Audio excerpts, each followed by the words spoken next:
ये एक ट्रस है। उस पर लोडिंग लग रही है 5 किलो न्यूटन की और 10 किलो न्यूटन की। और अगर आप इसे देखें तो बज़ाहिर ये आपको डेटर्मिनेट ट्रस लगेगा, क्योंकि यहाँ पर पिन है, एक और रोलर है। यहाँ पे दो रिएक्शन आएंगे, यहाँ पे एक रिएक्शन आएगा। और ये जो है डेटर्मिनेट है एक्सटर्नली। डिटर्मिनेसी दो किस्म की होती हैं, एक होती है इंटरनल इनडिटर्मिनेसी और दूसरी होती है एक्सटर्नल इनडिटर्मिनेसी। इंटरनल इनडिटर्मिनेसी और एक्सटर्नल इनडिटर्मिनेसी। अगर आप एक्सटर्नली देखें तो यहाँ पर एक रिएक्शन आएगा, एक हॉरिजेंटल रिएक्शन आएगा, एक ये रिएक्शन आएगा। तो अगर एक्सटर्नली देखें तो तीन अननोन्स हैं, तीन इक्विलिब्रियम इक्वेशंस हैं, जीरो। तो इसकी डिग्री ऑफ इंडिटर्मिनेसी जो है जीरो है। इसका मतलब ये जितने नंबर ऑफ इक्वेशंस हैं उतने नंबर ऑफ वेरिएबल्स हैं, तो हम लोग इसे सॉल्व कर सकते हैं। बट ये जो मेंबर है हमारे पास, इंटरनल इनडिटर्मिनेसी मालूम करने का फॉर्मूला ये है, I is equal to M plus R minus 2J। Number of members कितने हैं इसमें?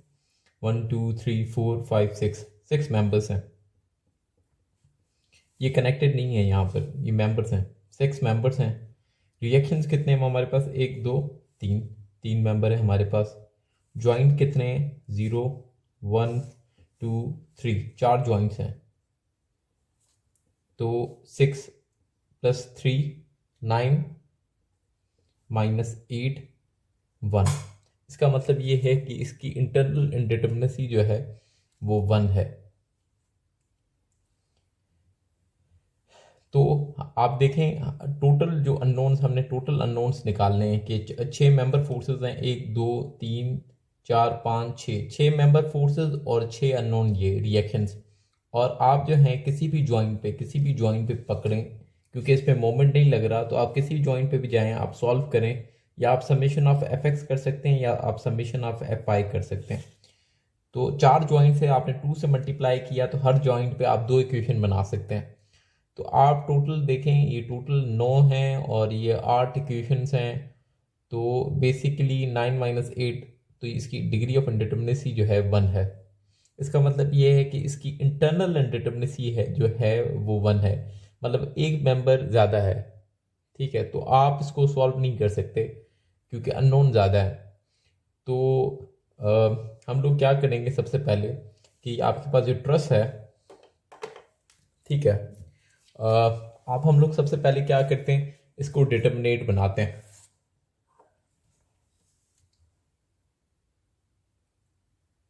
ठीक है, once we make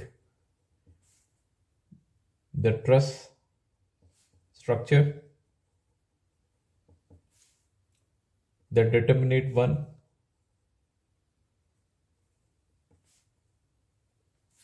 we will apply unit load method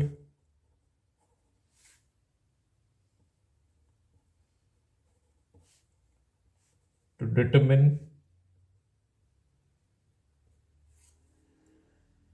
the forces in the member.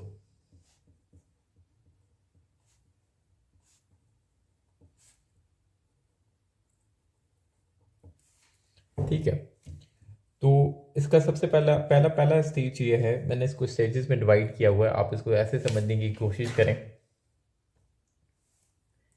कि इसका जो पहला स्टेज है, या आप स्टेज कह लें या स्टेप कह लें।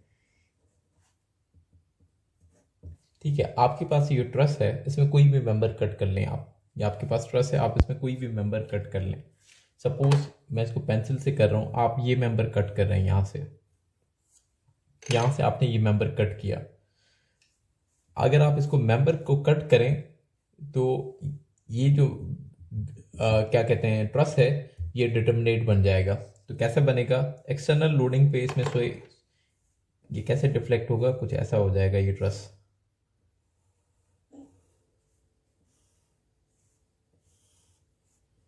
ठीक है, यहाँ पे लोड लग रहा है 10 किलो न्यूटन का और 5 किलो न्यूटन का ये लोड लग रहा है। मैं पहले आउटलाइन बना रहा हूँ, उसके बाद सॉल्व करेंगे। ठीक है, ये पिन है, ये रोलर है। ठीक है,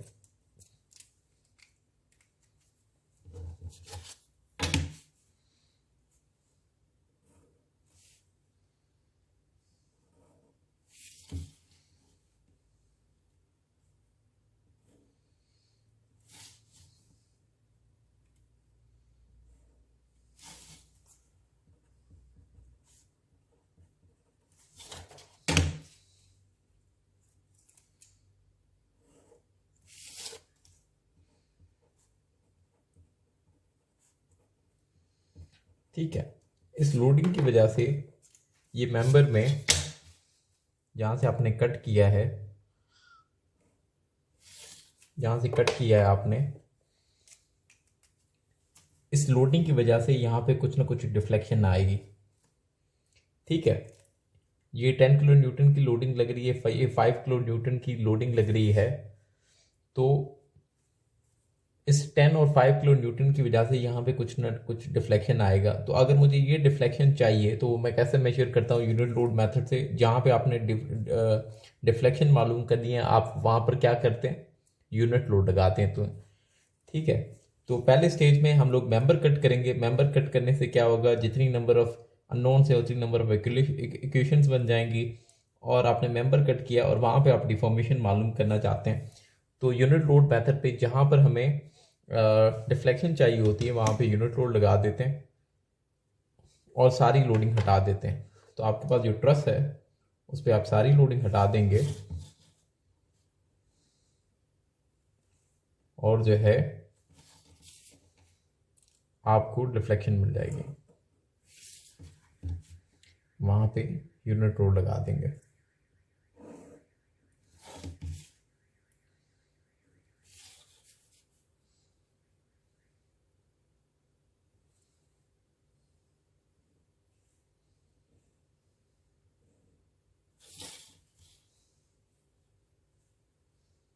ये ट्रस है, इस पे सारी एक्सटर्नल लोडिंग हट जाएगी। यहाँ से ये पिन है, यहाँ से रोलर है, आपने यूनिट लोड लगा देना है। ठीक है, ये आपने यूनिट लोड लगा दिया। ठीक है, फिर आप इसको सॉल्व करेंगे, हर मेंबर में फोर्स निकालेंगे। फिर हमारे पास एक फार्मूला, हमारे पास जो फार्मूला है यूनिट लोड मेथड से, यूनिट लोड से मेथड से हमारे पास जो फार्मूला है डिफ्लेक्शन मालूम करने का, डेल्टा मालूम करने के पास हमारे फार्मूला है पी। ठीक है, पी इंटू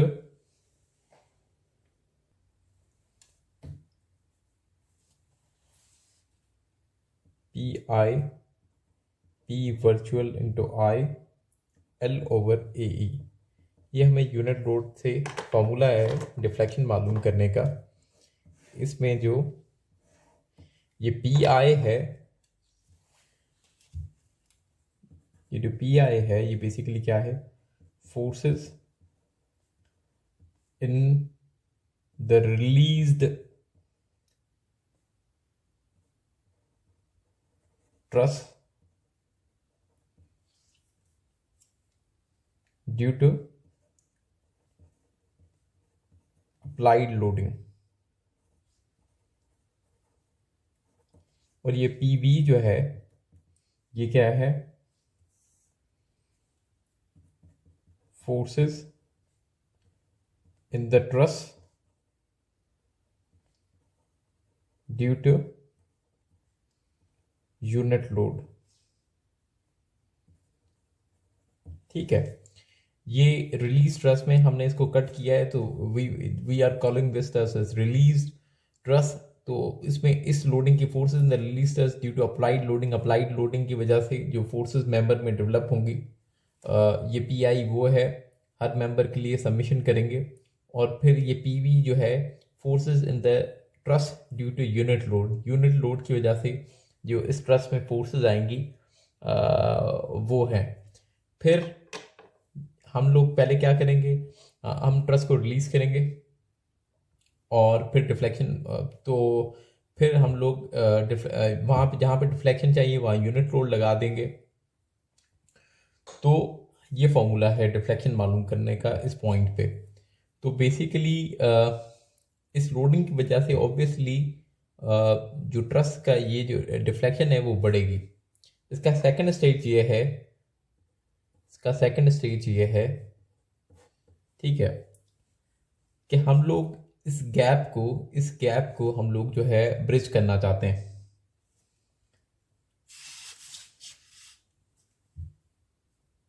तो in second stage we will apply real unit load to bridge the gap.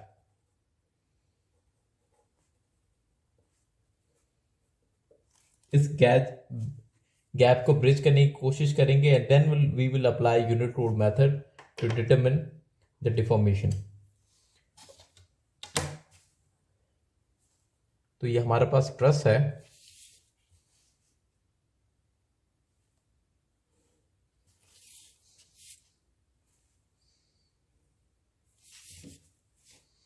ये हमारे पास ट्रस है।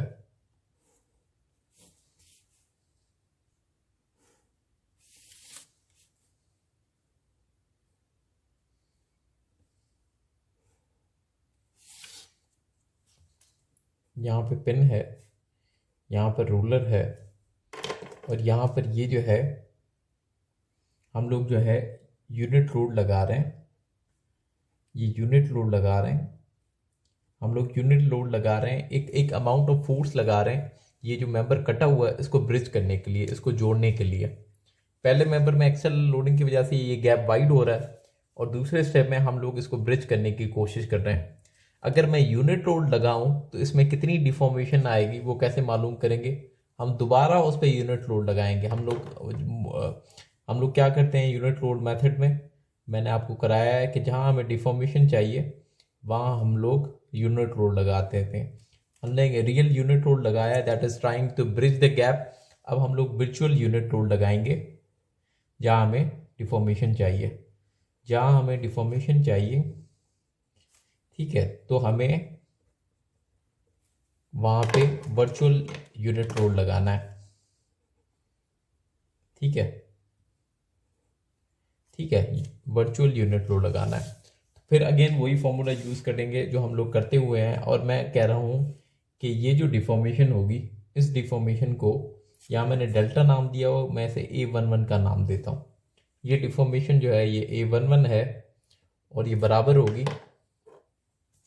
बराबर होगी समेशन ऑफ, क्योंकि summation of P virtual into I L over AE। क्योंकि यहाँ पर भी यूनिट लोड लग रहा है, यहाँ पर भी यूनिट लोड की वजह से मेंबर फोर्सेस डेवलप होंगी, तो हम लोग एक ही दफ़ा कैलकुलेट करेंगे, वो इसके लिए भी अप्लाई होगा, इसके लिए भी अप्लाई होगा। तो मैं इसको बेसिकली इसको स्क्वायर कर देता हूँ, P I into I square L over AE। तो बेसिकली हमने क्या किया यहाँ पर, ठीक है। तो ट्रस को हम लोग इन दो स्टेजेस में सॉल्व करेंगे। बेसिकली हम लोग करना क्या चाहते हैं, हम लोग इसके थ्रू हम कंपैटिबिलिटी ऑफ डिफॉर्मेशन की इक्वेशन लिखना चाहते हैं। अगर मैं आपसे कहूं कि हमारे पास ये एक सिंपली सपोर्टेड बीम है, उस पे एक लोड लग रहा है P, तो इसकी वजह से ये इलास्टिक कर्व बनेगा और मिड स्पैन पे लग रहा है, तो इसकी वजह से जो डिफॉर्मेशन आएगी वो होगी PL³ ओवर 48EI, ठीक है। तो इस P लोड की वजह से PL³ बाय 48EI होगी। अगर मैं आपसे कहूँ कि मैं इसको इंक्रीज कर रहा हूँ 2P कर देता हूँ, तो डिफॉर्मेशन क्या होगी, आप करेंगे 2 इंटू PL³ बाय 48EI, तो डिफॉर्मेशन भी उतनी इंक्रीज हो जाएगी। अगर मैं इसको लोड को 4 कर दूं तो आप इसे 4 कर देंगे कि बेसिकली जितना लोड बढ़ा उतनी डिफॉर्मेशन बढ़ गई, ये गैप उतना बड़ा हो जाएगा। तो बेसिकली हम भी यही यहाँ पे करने की कोशिश कर रहे हैं कि हम लोग in terms of unit load लगा रहे हैं तो हमारे पास जब एक्चुअल फोर्स आएगी हम लोग इसको मल्टीप्लाई करेंगे तो ये हमारी जो डिफॉर्मेशन है वो बड़ी हो जाएगी।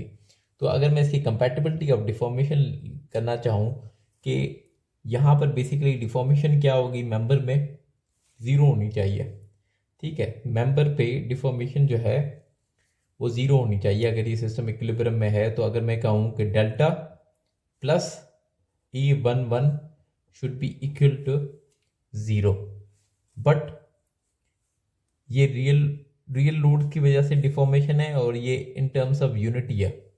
अगर मैं इसको मल्टीप्लाई करूं F के साथ तो ये बेसिकली मैं क्या कर रहा हूं, इस डिफॉर्मेशन को फोर्स से मल्टीप्लाई कर रहा हूं। ठीक है, और ये फोर्स जो है इस मेंबर में है। अगर मैं इस मेंबर का कहूं कि ये जो है ये A है, ये A है, ये B है, ये C है और ये D है, तो ये फोर्स एंड मेंबर AD है। ठीक है, तो ये basically this deformation plus force in this member multiply by this deformation is equal to zero. ठीक है,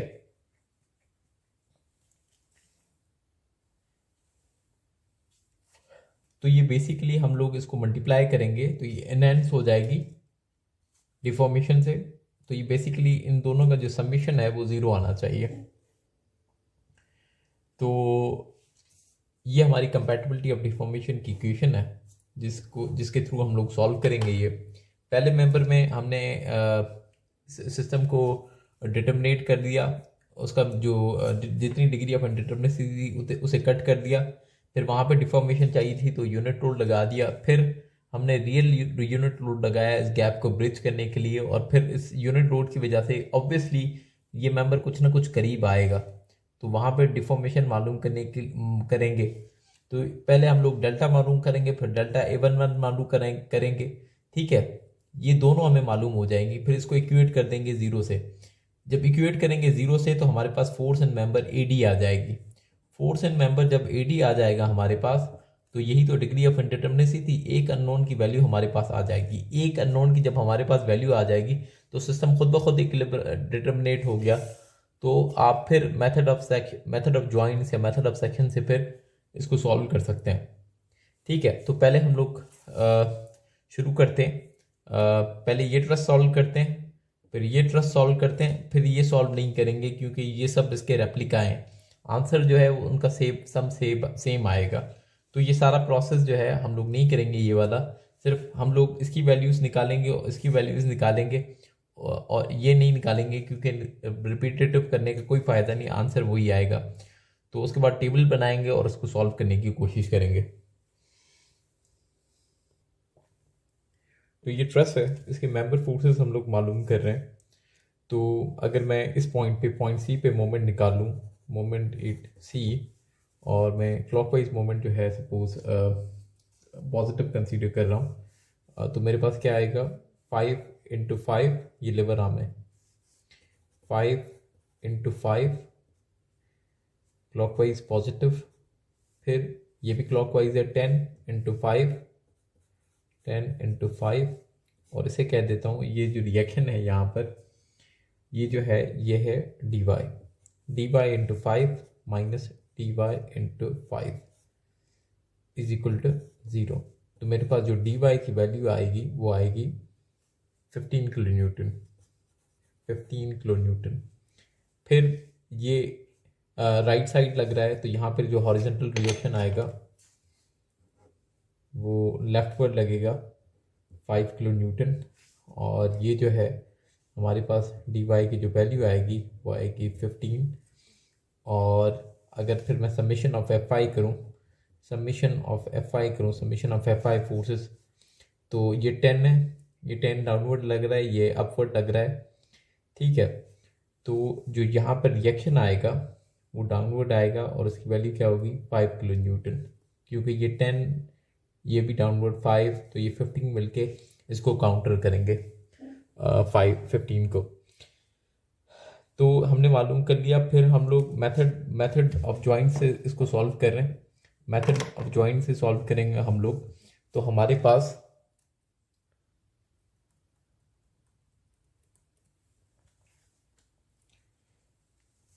ज्वाइंट डी ले लेते हैं ज्वाइंट डी।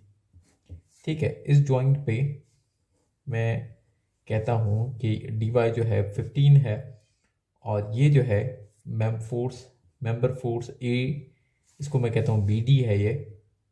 इसको अगर मैं सॉल्व करूँ तो 15 upward positive, B D downward, तो इस मेंबर में जो फोर्स आएगी B D is equal to 15। तो इस मेंबर पे जो फोर्स है वो कंप्रेशन में है, जो मैंने एज्यूम किया है। टूवर्ड्स द जॉइंट का मतलब ये होता है कि कंप्रेशन टूवर्ड्स द जॉइंट है, मीन कंप्रेशन। ठीक है, तो इस पे 15 किलो न्यूटन मेंबर फोर्स होगी जो कंप्रेसिव है। ठीक है, इसी जॉइंट पे अगर मैं समेशन ऑफ हॉरिजॉन्टल फोर्स लग रहा हूँ, एक हॉरिजॉन्टल फोर्स भी लग रही होगी। ठीक है, सपोज ये मेंबर इससे यहाँ पर भी कनेक्टेड है, तो ये मेंबर जो है सी डी है, ये मेंबर सी डी है, एफ सी डी। तो एफ सी डी क्या होगा, अगर मैं समेशन ऑफ फोर्सेस करूँ, F C D is equal to 0। तो इसका मतलब ये है कि इस मेंबर में यहाँ पर 0 फोर्स लग रही है, और यहाँ पर जो कंप्रेसिव फोर्स लग रही है वो कितनी लग रही है, जो हमने निकाली है 15 किलो न्यूटन की, towards the joint 15 kilo Newton. ठीक है, अब हम लोग इस जॉइंट पे आ जाते हैं। हम लोग आ जाते हैं जॉइंट सी पर। जॉइंट सी पर आ गए। जॉइंट सी पर क्या होगा कि आप जो हैं पहले जो है हम लोग समेशन ऑफ हॉरिजॉन्टल फोर्सेस निकाल लेते हैं। Summation of F X should be equal to 0। इस जॉइंट पे एक ये 5 किलो न्यूटन की डाउनवर्ड लग रही है, एक लेफ्टवर्ड लग रही है 5 किलो न्यूटन की, एक ये मेंबर फोर्स लग रही होगी, इसको मैं कहता हूँ कि ये एफ बी सी है, और ये जो है ये है एफ सी ए। ठीक है, तो अगर मैं समेशन और इस मेंबर में जो फोर्स है वो 0 है, एफ सी डी जो है वो 0 है। अगर मैं समेशन ऑफ फोर्सेस करूं और यहाँ पर ये जो एंगल है ये 45 डिग्री बनेगा। ये जो एंगल है यहाँ पर ये 5 है और ये भी 5 है, तो अगर आप एंगल निकालें तो 45 का बनेगा। तो अगर मैं समेशन ऑफ फोर्सेस करूं तो ये लेफ्टवर्ड है तो 5 किलो न्यूटन नेगेटिव, और ये जो है ये वाली फोर्स ये 0 है, plus F B C sine 45 degree equal to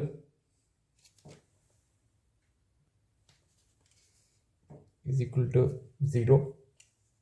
तो सॉल्व करें, एफ बी सी 5 उधर चला गया, डिवाइडेड बाय साइन 45 डिग्री, तो हमारे पास जो वैल्यू आएगी वो आएगी 5√2।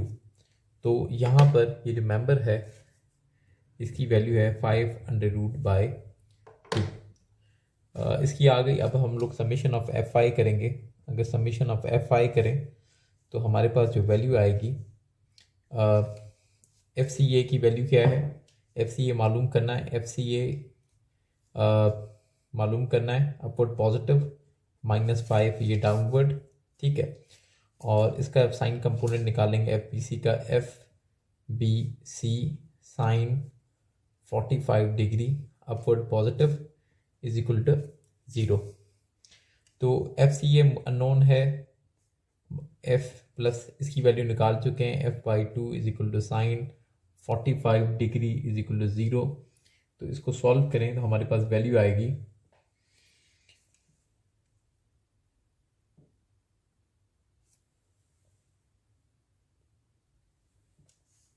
FCA -5 plus 5√2 1/√2। तो ये √2 से कैंसिल, 5 से प्लस माइनस ये 0 हो जाएगा। तो FCA जो है आपके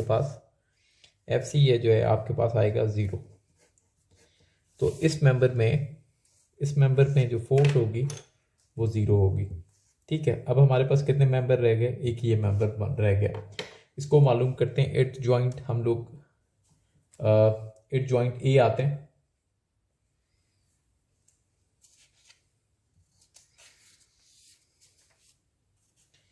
एट ए जॉइंट आते हैं।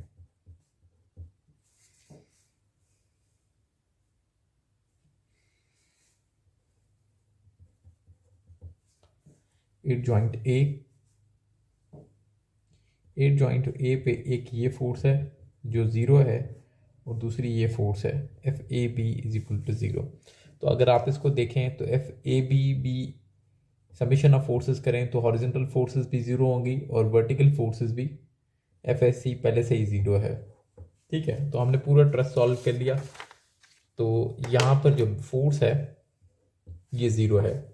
तो इस प्रॉब्लम में जो हमें पहला ट्रस मालूम करना था, इस प्रॉब्लम में जो हमें पहला ट्रस की वैल्यूज़ मालूम करनी थी वो हमने मालूम कर ली है।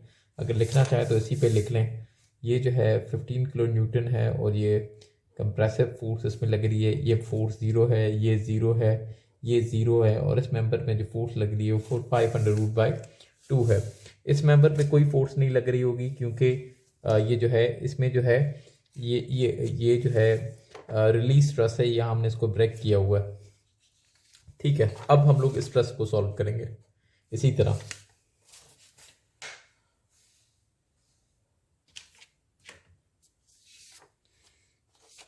तो ट्रस बना लेते हैं हम लोग।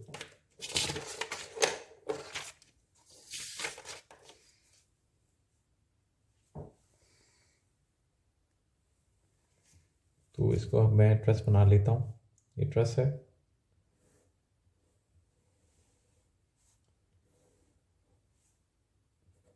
यहाँ पिन है, यहाँ पर रोलर है, यहाँ पे डिफॉर्मेशन मालूम करनी है। वहाँ पे हम लोग क्या कर लेंगे, वहाँ पे हमें यूनिट लो लगाना है। यहाँ पर हमें यूनिट लो लगाना है। ये यूनिट लो लगाया जहाँ हमें डिफॉर्मेशन मालूम करनी है।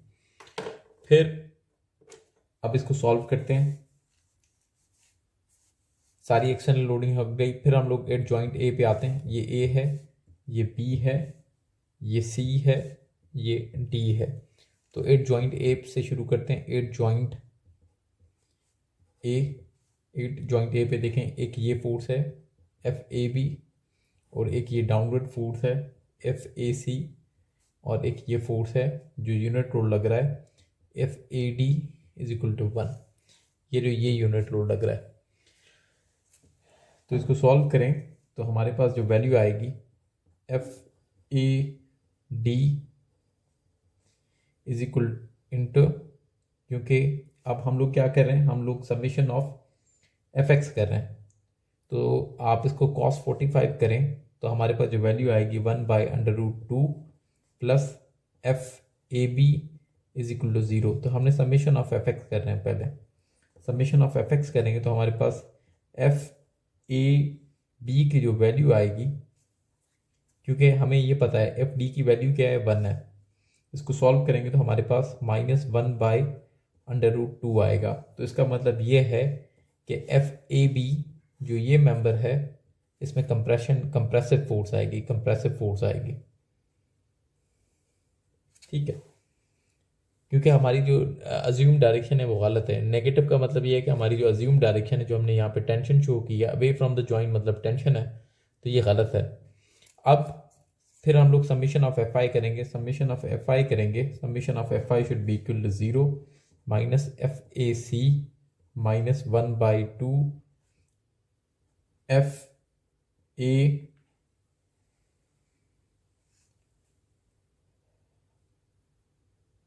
D equals to 0। तो अगर आप इसको सॉल्व करें तो हमारे पास जो वैल्यू आएगी वो आएगी F A C is equal to -1/2 compressive.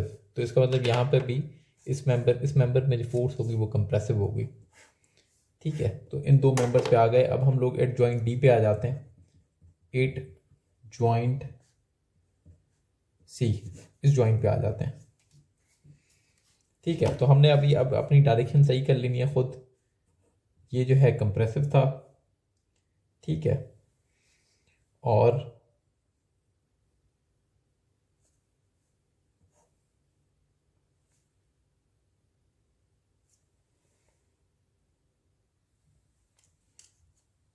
ठीक है, तो ये एफ सी डी जो है, ये एफ सी डी है, ये एफ सी बी है ये वाला, और ये एफ ए सी है। ठीक है, और ये जो है ये ज़ीरो है। अगर आप इसको सॉल्व करें, minus F A C plus F C B sine 45 is equal to zero, तो एफ सी बी हमारे पास आएगा 0.707 into sine 45 is equal to 1। तो एफ सी बी की वैल्यू हमारे पास आएगी 1।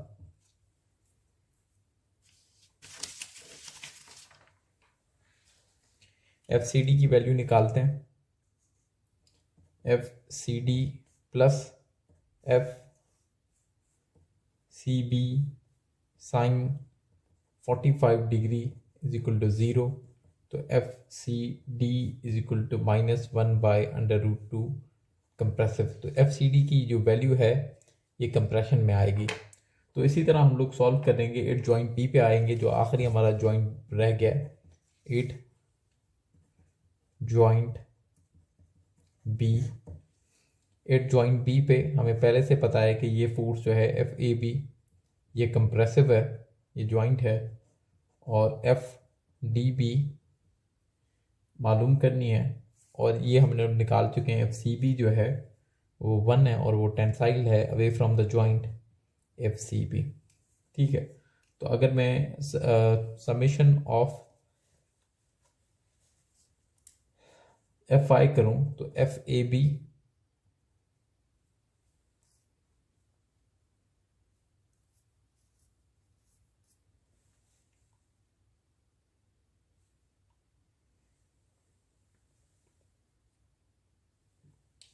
तो minus C F C B sine cos 45 degree minus F D B is equal to zero. आप इसको सॉल्व करें तो हमारे पास जो वैल्यू आएगी एफ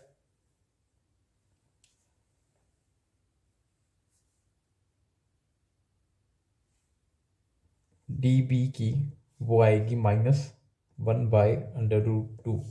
इसका मतलब ये है कि यहाँ पर भी कंप्रेशन होगी। तो हम लोग इसमें वैल्यूज़ लिख लेते हैं जो हमने फाइंड किए हैं ट्रस में, कि यहाँ पर कंप्रेसिव फोर्स है -1/√2, यहाँ पर कंप्रेसिव फोर्स है 1/√2, यहाँ पे टेंसाइल फोर्स है पॉजिटिव लिख रहे हैं, यहाँ इस मेंबर में कंप्रेसिव फोर्स है -1/2 और इस मेंबर में कंप्रेसिव फोर्सेस है 1/2।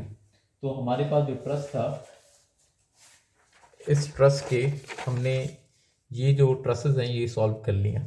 इनको सॉल्व करने की ज़रूरत नहीं क्योंकि इनके आंसर जो हैं वही आएंगे। तो अब हम लोग टेबल बना के इसको सॉल्व करेंगे। तो हम लोग ऐसा टेबल बनाएंगे जिसमें पहला मेंबर होगा, ये लेंथ है, ये forces in the release truss due to applied loading T I. ठीक है, तो ये अप्लाइड लोडिंग की वजह से जो मेंबर फोर्सेस आएंगे 15 0 0 0 5/2, ये यहाँ इस टेबल पे लिखेंगे। क्योंकि ये रियल लोड है तो इसका यूनिट जो है वो किलो न्यूटन होगा। Forces in the release truss due to unit load की वजह से, क्योंकि यूनिट लोड का कोई यूनिट नहीं है तो उसकी वजह से जो फोर्सेस डेवलप होंगी तो उसको हम लोग इस रो में लिखेंगे जो हमने पहले मालूम की है, -1/√2। ये जो भी है वो इस रो में लिखेंगे। उसके बाद ये हमारे पास जो फॉर्मूले हैं, ठीक है, डेल्टा मालूम करने के लिए पहली स्टेज और दूसरी स्टेज को वो हमने लिख लिए हैं। ठीक है, अगर आप इसको सिंप्लीफाई करें, ये जो है ये न्यूटन है, ठीक है, किलो न्यूटन, क्योंकि ये वर्चुअल लोड है तो इसका कोई यूनिट नहीं होगा। लेंथ का यूनिट क्या है? मीटर। एरिया का यूनिट क्या है? Metre square. इलास्टिसिटी का यूनिट क्या है? न्यूटन पर मीटर स्क्वायर। तो ये मीटर स्क्वायर से कैंसिल, ये न्यूटन से कैंसिल, तो आपके पास लेंथ का यूनिट आ जाएगा जो मैंने यहाँ पर लिखा हुआ है। ये जो मैंने लिखा हुआ है ये लेंथ का यूनिट है। डेल्टा जो है वो लेंथ है। ठीक है, तो इस फॉर्मूले से डेल्टा ऐसे आता है। अगर इसको सॉल्व करें, क्योंकि ये वर्चुअल है, पी वर्चुअल है, तो इसकी वजह से इसका कोई यूनिट नहीं है। लेंथ का यूनिट क्या है? मीटर। एरिया का यूनिट क्या है? Metre square. और ई का यूनिट है न्यूटन पर मीटर स्क्वायर। इसको आप सॉल्व करें तो ये आता है मीटर पर किलो न्यूटन। तो ये बेसिकली ये जो है स्टिफनेस क्या होती है, फोर्स इज इक्वल टू के एक्स। तो ये जो है के जो है वो स्टिफनेस होती है, तो F divided by X is equal to K. इसका यूनिट क्या है, न्यूटन, और इसका यूनिट क्या है, मीटर के। तो ये जो स्टिफनेस है, स्टिफनेस का इन्वर्स होता है फ्लेक्सिबिलिटी। ये फ्लेक्सिबिलिटी है, अगर आप इसको इसको समझने की कोशिश करें, ये फ्लेक्सिबिलिटी है। जो मैंने ये इक्वेशन लिखी थी, ये मैंने इक्वेशन लिखी थी delta plus A11 is equal to 0। तो ये A11 जो है ये फ्लेक्सिबिलिटी है, ठीक है। जब ये 4 से मल्टीप्लाई होगा, जब ये 4 से मल्टीप्लाई होगा, जब ये 4 से मल्टीप्लाई होगा, तो ये बेसिकली क्या हो जाएगी, ये जो है डिफॉर्मेशन, ये बेसिकली डिस्प्लेसमेंट हो जाएगी, और sum of displacement is equal to 0। तो अब जो है हम लोग इसकी वैल्यूज लिखेंगे। जो लेंथ ऑफ मेंबर है, ए बी की लेंथ 5 है, बी डी की लेंथ 5 है, डी सी की लेंथ 5 है, सी ए की लेंथ 5 है, सी बी की लेंथ 5√2 है, जो हमने मालूम की। ए डी की लेंथ 5√2 है, ठीक है। ये जो लेंथ है, ये हमने सिर्फ लेंथ लिखी हैं मेंबर्स की, 5 5 5 5 5√2 5√2, ठीक है। ये हमने लेंथ लिखी है। फिर जो हमने लोडिंग्स मालूम की थी, ये 15 0 0 0 5√2, इसको लिखेंगे 0 -15 बी डी में कंप्रेसिव थी, 0 0, और इसमें 5√2 थी, और ये 0। आप देखें कि यहाँ पे कंप्रेसिव फोर्स थी, ये देखें टूवर्ड्स जॉइंट है, तो हमने इसको नेगेटिव से शो किया है, और ये जो पॉजिटिव है, ये टेंसाइल है, इसको पॉजिटिव से शो करेंगे और लिख लिया।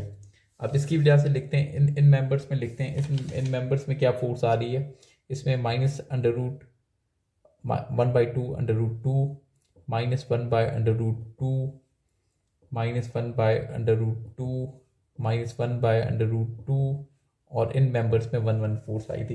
इन मेंबर्स में ये पहले हमने यूनिट लगाया था, ये आया। अब जो है बेसिकली पहली इक्वेशन जो है ये डेल्टा की है, और ये जो है A11 की है। तो अगर आप इसमें वैल्यूज पुट करें, ए की वैल्यू पता नहीं है, तो हम लोग इन टर्म्स ऑफ ए मालूम कर रहे हैं ये, और पी की वैल्यू हमें पता है, पी यू की वैल्यू पता है, लेंथ ऑफ मेंबर पता है। तो अगर इसको मल्टीप्लाई करें, तो क्योंकि ये 0 है, इससे मल्टीप्लाई करेंगे तो यहाँ पर 0 आएगा। इसको मल्टीप्लाई करेंगे तो हमारे पास दूसरी टर्म को 75/√2 आएगा, क्योंकि यहाँ पर 0 है, ये मल्टीप्लाई करेंगे तो 0 आएगा। इसको मल्टीप्लाई करेंगे तो 0 आएगा, क्योंकि ये अंडर रूट है, ये अंडर रूट है, तो ये अंडर रूट इससे कैंसिल हो जाएगा। तो 25 × 2 इज इक्वल टू 50, और ये 0 है, अगर इसको मल्टीप्लाई करें तो यहाँ 0 आ जाएगा। इसमें इंसर्ट करें तो हमारे पास जो वैल्यू आएंगी वो क्या आएंगी, 5/2, और इसमें करेंगे 5/2 5/2 5/2, और यहाँ पर नहीं, इसमें ठीक है, ये सही है, 5√2 5√2। अब इसमें जो चीज़ें मैंने यहाँ पे नहीं लिखी, वो डिवाइडेड बाय ए है, और ये डिवाइडेड बाय ए है, मैंने आखिर में लिख लिया ए क्योंकि इन टर्म्स ऑफ ए हमने मालूम किया, डिवाइडेड बाय ए,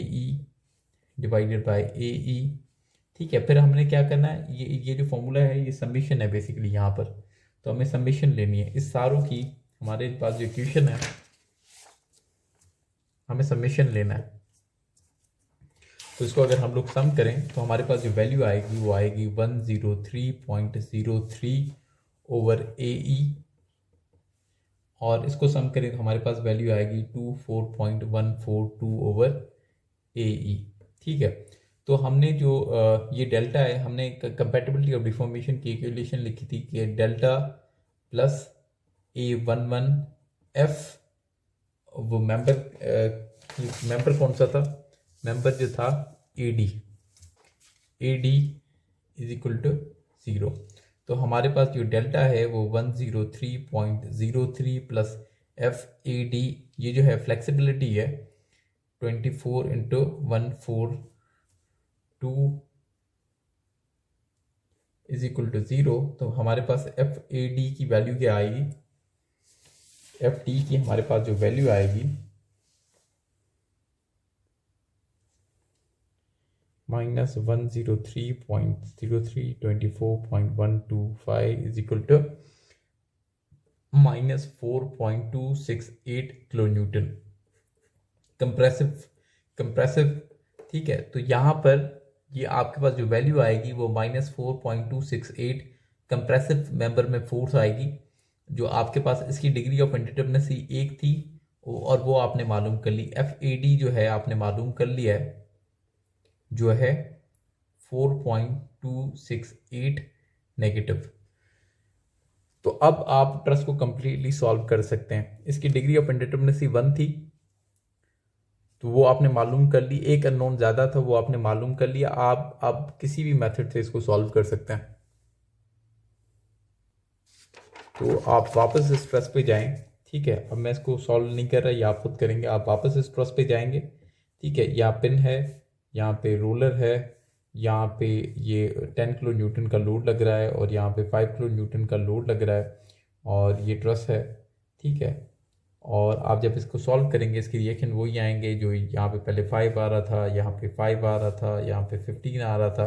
पर आपको एक चीज़ एडिशनल पता है, आप जब मेथड जो बाय जॉइंट से सॉल्व करेंगे, यहाँ पर आप ये जॉइंट लेंगे तो ये 15 है, आपको पता है। और दूसरी फोर्स कंप्रेसिव है जिसका मैग्नीट्यूड क्या है 4.268। जब आप इसको इसकी मदद से सॉल्व करेंगे तो ये जो है खुद ब खुद सॉल्व हो जाएगा और आपके पास हर मेंबर की फोर्स आ जाएगी। ठीक है, तो अब मैं सॉल्व नहीं कर रहा, ये जो अननोन था ये हमने फाइंड कर लिया। अब आप कंप्लीट ट्रस सॉल्व कर सकते हैं इससे।